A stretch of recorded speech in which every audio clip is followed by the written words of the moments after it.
Hi everyone, welcome to online lecture 23. Today will be our first of 2 days covering ANOVA. So let's get right into it.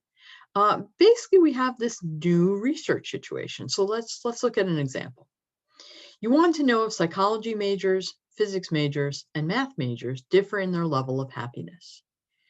Now, you really can't use any of the tests we've discussed so far since we have 3 levels of major, right? 3 different types of major people can have: psych, physics, and math. So what are we going to do? Well, you might say, let's run multiple t-tests for independent samples, right? We can compare psychology to math, psychology to physics, and physics to math. We'll just run 3 different independent samples t-tests. The problem is your chance of making a type 1 error increases, and we really don't like type 1 errors. So instead, let's use a new procedure called analysis of variance, or ANOVA. Now, ANOVA helps to control this kind of type 1 error by testing all the means at once. So with analysis of variance, one of the questions we ask that we haven't asked before is, where does the difference lie? Is it between each of the majors? Is psych different from physics, different from math? Is it between one major and the other 2 majors? People in psych are generally happy, but physics and math, both unhappy. Or is it maybe just one difference?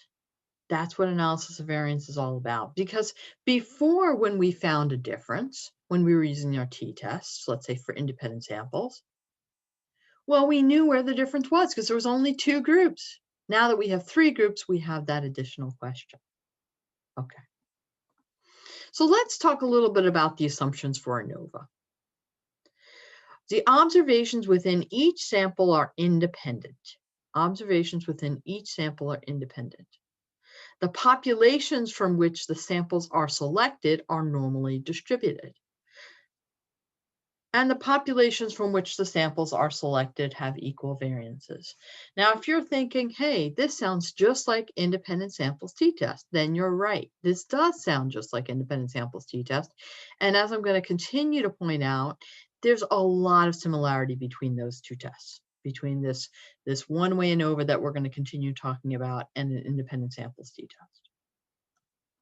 Okay.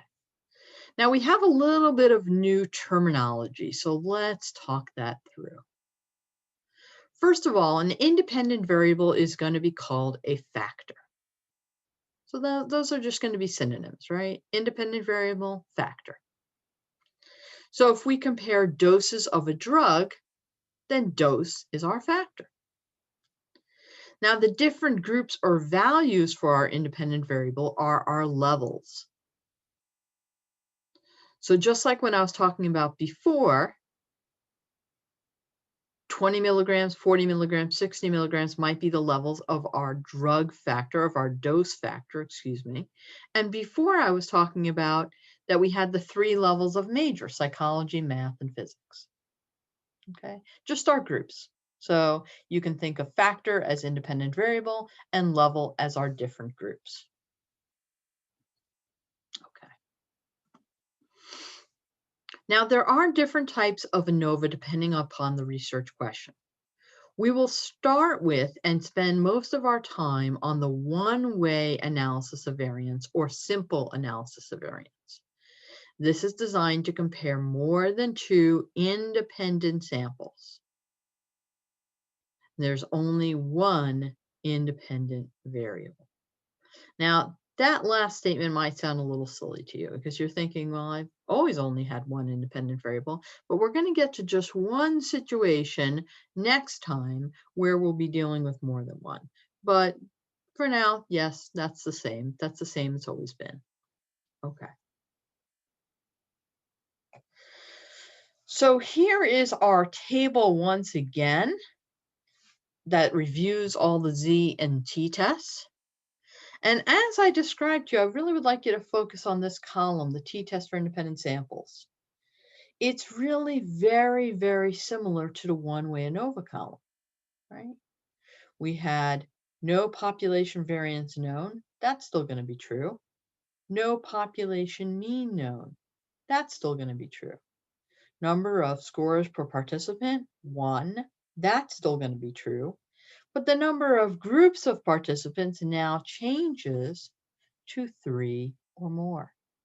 Because we can compare math, physics, psych, and if you want to, you can compare more than that. You want to add in sociology there? Fine.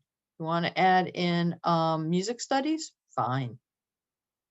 You can compare as many groups as you like.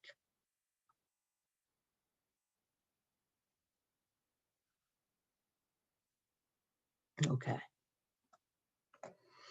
So one of the key questions of ANOVA is, where is there more variability? Between the groups or within the groups? Now, if the alternative hypothesis were true, there'd be more variability between the groups than within the groups. So let me explain a little bit more about what I mean by between groups or within groups. Between groups means the differences between our means for our groups. In other words, what's the difference between the mean for psychology, for math, and for physics? But within groups is kind of our error. Within groups has to do with, within psychology, how are the scores different? And within math, how are the scores different? And within physics, how are the scores different? So we always want more variability between the groups than within the groups. That's what we're aiming for. That means that we get to reject the null. So now that we're talking about alternative and null hypotheses, let's ask ourselves, what is an alternative hypothesis in ANOVA? And this is a really important question. It means that there's at least one difference between the groups. So before, when I was talking about psychology and physics and math, and I was saying, you know, maybe we'll have all 3 groups different from each other, or maybe 2 groups will be different from each other. Maybe just we have one difference. Maybe only psychology and math is different from each other. Maybe that's the only difference you find. That's okay. Even with that one difference, you still get to reject the null. So what does that mean for the null hypothesis in ANOVA? There are no differences between the groups. So in other words, if you have one or more differences between your groups, you get to reject the null because the alternative hypothesis is showing support. If there are absolutely no differences between any of your groups, okay, then you do not reject the null. All right. So looking again at this notion of between groups versus within groups, we want large differences in the means between our groups. So look at over here on the left graph, and we see 40 is the mean for the blue, 50 is the mean for the red. Okay, that's fine, but this is better. 30 is the mean for the blue, 50 is the mean for the red. On the right side, we have more differences between our groups of blue and red. We also want small variances within our groups. You might have been wondering, well, why don't I want big within groups? And I'll show you. Here we're comparing 35 in the blue to 50 in the red. Here we're comparing 35 in the blue to 50 in the red. So what's different between the left picture and the right picture? It's not the difference between the means. It's that in the right picture, the variances are much smaller. See how much skinnier these are than the ones on the left? That means the variances are smaller within our groups. That means we have less within groups variance. Okay. And because this is a really important concept, I'm going to show it to you one more way. Here's an example with learning performance under 3 temperature conditions. So you might notice that we have 3 samples with 5 people in each sample. And the dependent variable is the number of math problems solved correctly. So in our sample group 1, or sometimes it's called treatment group 1 for some reason, it's kind of a holdover from history. But in our first group, we have temperature of 50 degrees. In our second group, we have a temperature of 70 degrees Fahrenheit. And in our third group, it's 90 degrees Fahrenheit in the room. So we can see that in the 50 degree Fahrenheit room, our mean of problem solved correctly is 1, as in the 90 degree Fahrenheit room, mean for problem solved is 1. However, in the 70 degree Fahrenheit room, people got 4 problems on average correct. So the differences between our groups is the 1, the 4, the 1. And we'd probably guess there's no difference between the 1 and 1. Maybe there's a difference between the 4 and the 1. Now that's between group. What's within group? It's the differences between the 0, 1, 3, 1, 0. That's within group. It's the difference between 4, 3, 6, 3, 4. That's within group. And it's the difference between 1, 2, 2, 0, 0 within group variance. Okay.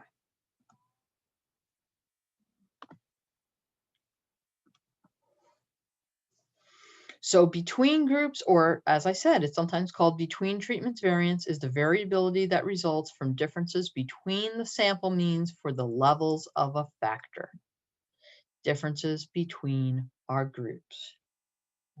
Within groups variance is the variability within each sample, within each level of a factor. Okay. So in our simple ANOVA example, we have our total variability, which breaks down into our between groups variance and our within groups variance. Now our between groups variance has some group effects, that's the part we like, and some chance or error, part we don't like very much. The within groups variance is all about error. So as we've been saying, we want our treatment group to be, or between groups variance to be larger than our within groups variance. Okay. So the ANOVA is also called an F-test. Okay. We have in our T a difference between sample means over a difference expected by chance or error. The F is not so different. We just have a variance between sample means and a variance expected by chance or error. You see, why don't we use the word difference again? Because the difference between sample means is pretty easy for two samples. If sample 1 is 20, has a mean of 20, and sample 2 has a mean of 30, the difference is 10, right? But if your sample mean for the third group is 35, the concept of differences between sample means gets kind of tricky. And that's why we use the notion of variances instead.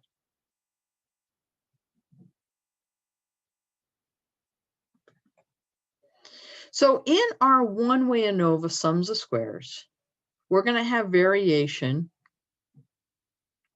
that breaks down into what we call sum of squares, or SS. Now we've seen sum of squares before, remember? It's been on the top of our variance equation. Sum of x minus x bar squared. Now our sum of squares total is going to be abbreviated by SS parentheses T. Our sum of squares between is going to be SS parentheses B, and our sum of squares within is going to be SS parentheses W. Okay, so these are all sums of squares. Then we're going to have the same abbreviations for degrees of freedom, which is df parentheses t, df parentheses b, and df parentheses w. And for ms, mean of the square. Now, mean of the square is actually another way of saying the variance. And you'll see why that's the case going in just a little bit. But we'll have mean of the square total, mean of the square between, mean of the square within, with MST, MSB, and MSW. Okay, so let's look at an example and start thinking through this. New research suggests that watching television, especially medical shows such as Grey's Anatomy and House, can result in more concern about personal health. Surveys administered to college students measure television viewing habits and health concerns such as fear of developing the diseases and disorders seen on television. For the following data, students are classified into 3 categories based on their television viewing patterns, and health concerns are measured on a 10-point scale with 0 indicating none. Okay. So here's television viewing, and we have some people who view television a little or none, some people who view it a moderate amount, and some people who view substantial amount. Here's the health scores. Okay, the 4, 2, 5, 1, 3, etc., the 5, 7, 3, 4, 8, etc., the 5, 7, 6, 6, 8, etc. Okay. Now, here are some summary statistics that you might see when you're looking at a one-way ANOVA. I wouldn't worry too much about these. There's just a few things I'm going to point out to you. First of all, the sample size, 10, 10, and 10. And our total sample size, n equals 30. Now you might be thinking, wait, that's an uppercase N. I thought we reserved uppercase N for populations. Well, the thing is, with one-way ANOVA, we typically use lowercase n for our individual sample sizes, 10, 10, and 10, and we use an uppercase N for our total sample size. So this is an exception to the population sample rule in terms of capitalizing N or not. Okay. We also have means here, which is kind of interesting. Helpful descriptive information. All right. The rest we can pretty much ignore. All right. This is the important piece. This is our one-way ANOVA table. Okay.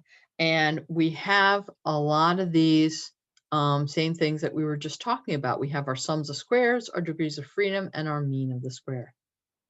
Now I'm just going to walk you through a little bit about what these mean and how these work. The sums of the squares are down here. SSB is 31.6667, SSW is 100.5000, and SST is 132.1667. The degrees of freedom are here, 2, 27, and 29. Now, if you take the SS and divide it by the DF, you get the MS. Now, do you remember SS over DF that we talked about before? What does that always give you? A variance. These means of the squares are variances. They're variances. And then we take our variance for between over our variance for within, and we get our F score. Now, under other circumstance, we might actually use an F table to look up our F score and decide whether it's less than or greater than our alpha. We'll say our alpha in this case is 0.05. And if our P is less than our alpha, we would write in P less than 0.05, meaning that we have a significant finding. Now you might be wondering, you know what? We haven't really talked about one-tailed and two-tailed tests so far. Now, if we look back to our example, I'm just going to pull it back right here. You might be wondering, Well, how can I tell in this case? Well, the reality is that for our purposes in this class, we're going to always treat ANOVA as two-tailed. We're always going to treat ANOVA as two-tailed. Now, the reason is while you can have specific comparisons, believing that let's say that the little or no television group will be higher than the moderate, will be higher than the substantial in terms of their health concerns. We are essentially, that would be some custom contrast. It gets a little complicated, and we're not going to deal with that in this class. So you may consider all of your tests for ANOVA to be two-tailed. Okay. Let's look at one more example together. Binge drinking on college campuses has been a hot topic in the popular media and in scholarly research. Fleck, Goldstein, Wall, Hewitt, Workerly, and Azzi, 2008, report the results of a study relating perfectionism to binge drinking. In the study, students were classified into 3 groups based on the number of binge drinking episodes they experienced during the past month: 0, 1, or 2 or more. The students then completed a perfectionism questionnaire, including one skill measuring parental criticism.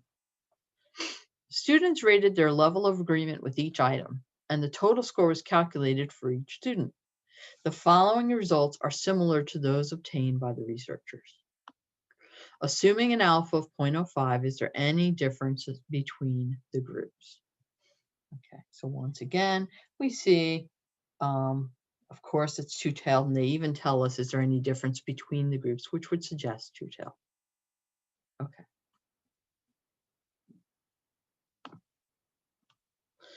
So in this case, we have binge drinking episodes in the past month, 0, 1, 2 or more, right? Just like it said here, 0, 1, 2 or more. And then we have those perfectionism scores down here. Okay. Once again, we have this summary table, and the interesting things from it are that our sample sizes are 5, 5, and 5, with a total sample size of 15, and our means are 9, 10, and 14. Okay. Once again, here is our table. We have our sums of squares that have been figured out for us. We have our degrees of freedom, our mean of the squares, which is sums of squares divided by df. And then if we take our mean of the square 35 over our mean of the square 2, divide our two variances, we get 17.5 for our F value. And once again, if we had looked that up in an F table, we would see that the P is, that this is significant, that the P is less than our alpha, less than 0.05. So the one other nice thing, because we're always working with two-tailed, if something is significant, you can always reject the null with ANOVA. So that's a really nice piece. You don't have to separate those two. That only happens when we have one-tailed tests. We don't have one-tailed in ANOVA. We're only dealing with two-tailed. So this is significant, we reject the null. Just like in our last example, it was significant, we rejected the null. Okay. So now I will invite you to take the quiz associated with these lecture notes. It's in D2L, under quizzes, quiz 8. The password is 7813, and there is one multiple choice question to answer. That's all I have for you for today. Please stay well and take care, and I will talk to you next time.